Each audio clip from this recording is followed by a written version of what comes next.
안녕하세요. 정성산TV입니다. 오늘 소식은 문재인 직접 김정은의 USB 건넸다 말했는데 당시 참모는 거짓이라는 소식입니다.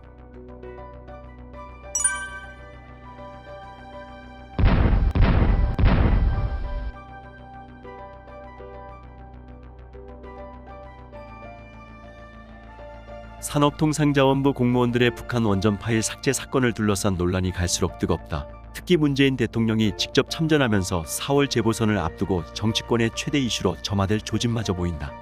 발단은 산업부 공무원이 월성 원전 1호기 감사 직전 삭제한 파일 530개다. 삭제 파일 속에는 북한 원전 지원을 암시하는 파일이 다수 포함돼 있다. 검찰의 공소장을 통해 공무원들이 감사 직전 해당 파일을 삭제했다는 사실이 드러나 논란은 은폐 의혹으로 번졌다. 민감한 이슈가 터져나오자 국민의힘 김종인 비대위원장이 선봉에 섰다. 그는 29일 이례적인 본인 명의의 입장문을 통해 삭제 문건은 원전 조기 폐쇄의 모든 것이 담긴 블랙박스라며 북한의 극비리에 원전을 지어주려 한 것은 정권의 운명을 흔들 수 있는 충격적 이적행위라고 주장했다. 청와대도 즉각 반박했다. 청와대 의전비서관과 제1부속실장을 지냈던 조한기 전 비서관은 아예 판문점 도보다리에서 문 대통령이 김정은 위원장에게 발전소 USB를 건넸다는 것은 거짓이라며 두 정상이 물밑 거래를 했을 것이라 은연중 연상시키는 악의적 왜곡이라고 주장했다. 그러나 조 전 비서관의 말과 달리 2018년 4월 27일 남북정상회담에서 문 대통령이 김 위원장에게 USB를 건넸다는 것은 문 대통령이 청와대 대변인을 통해 이미 사실로 밝혀진 내용이다. 김의겸 청와대 대변인은 중앙일보 보도와 관련 문 대통령에게 직접 확인했다며 문 대통령의 관련 발언을 소개했다. 당시 문 대통령은 김정은 북한 국무위원장에게 자료를 하나 넘겼는데 거기엔 발전소 관련 사안이 담겨 있다. 신경제 구상을 책자와 PT 영상으로 만들어서 직접 김 위원장에게 건네줬다. 그리고 그 영상 속에 PT 영상 속에 발전소와 관련된 내용이 있다고 밝혔다. 해당 자료는 USB에 담겨 전달됐다고 덧붙였다. 결국 조 전 비서관이 거짓이라고 한 주장은 문 대통령의 설명까지 부정한 셈이다. 국민의힘의 한 당직자는 윤건영 의원의 주장대로 장기 계획에 따라 북한 원전 관련 아이디어가 검토됐을 가능성과 그것이 국가가 미리 대비할 부분임은 충분히 인정한다면서도 그러나 왜 해당 자료를 몰래 삭제했는지와 국내에 탈원전을 추진하면서 북한에는 원전을 지원하려고 했던 배경에 대해서는 분명히 밝혀야 할 의무가 있다고 지적했다. 2018년 판문점의 USB 왜 3년 지나 화제의 중심됐나? 최근 USB를 둘러싸고 제기된 논란의 쟁점은 세 가지입니다. 하나, USB가 어디서 전달됐는지. 둘, USB에 어떤 내용이 담겼는지. 셋, USB에 담긴 문건을 공개해야 하는지. 어디서 USB가 전달됐나? 최근 판문점 도보다리 회담 때 문 대통령이 김 위원장에게 USB를 건넸다는 일부 언론의 보도가 몰래 전달한 것, 물밑 거래 등으로 읽히며 파장이 일었죠. 몰래 건넸다는 의혹과 달리 김 위원장에게 USB를 전달했다는 사실은 2018년 당시 문 대통령이 직접 공개했습니다. 2018년 4월 27일 남북정상회담 직후 문 대통령이 산책을 마치고 평화의 집으로 돌아오는 길에 김 위원장에게 발전소 문제라고 말했다는 주장이 제기됐기 때문인데요. 발전소 문제라고 말하는 듯한 장면이 화제가 되자 2018년 4월 30일 문 대통령은 청와대 수석보좌관 회의에서 내가 구두로 발전소를 얘기한 적은 없다고 말했습니다. 그러면서 김 위원장에게 신경제 구상을 담은 책자와 프리젠테이션 영상 자료를 넘겼는데 거기에는 발전소 관련 내용이 담겨 있다고 전했죠. 신경제 구상은 2015년 문 대통령이 새정치민주연합 대표 시절 마련한 경제 발전을 위한 마스터 플랜입니다.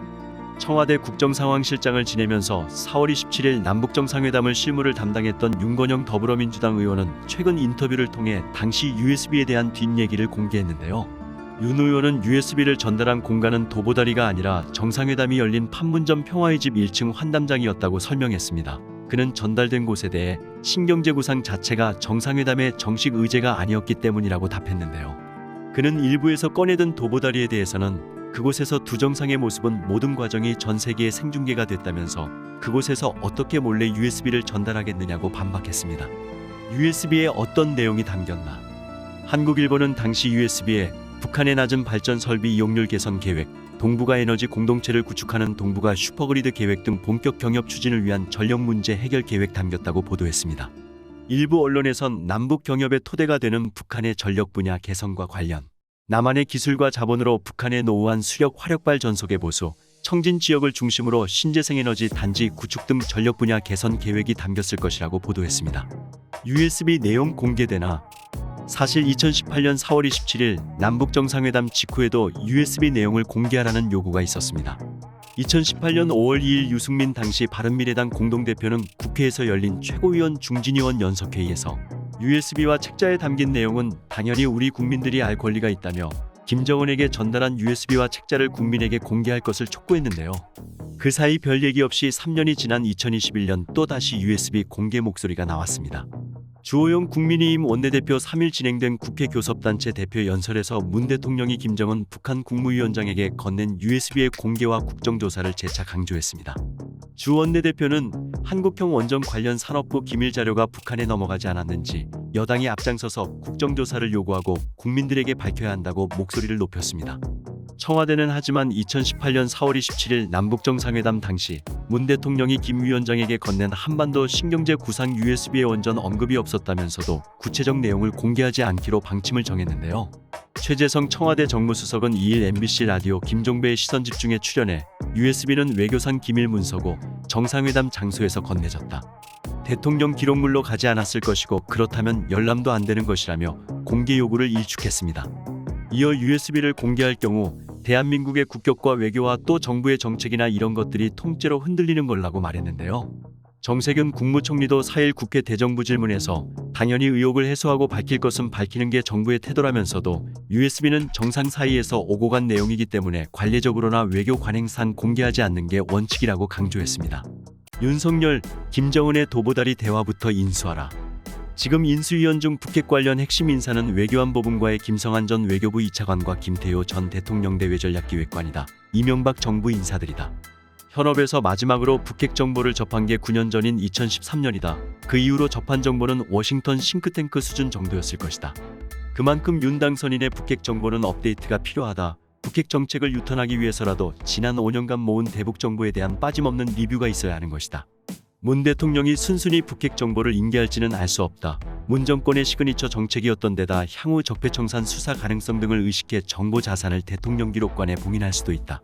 윤 당선인이 취임 후 깡통 파일만 보지 말란 법도 없다. 결국 당선인이 나서야 한다. 문 대통령이 진정 한반도 비핵화를 원한다면 북핵 정보 자산을 제대로 들여다봐야 한다고 설득하고 조율해야 한다.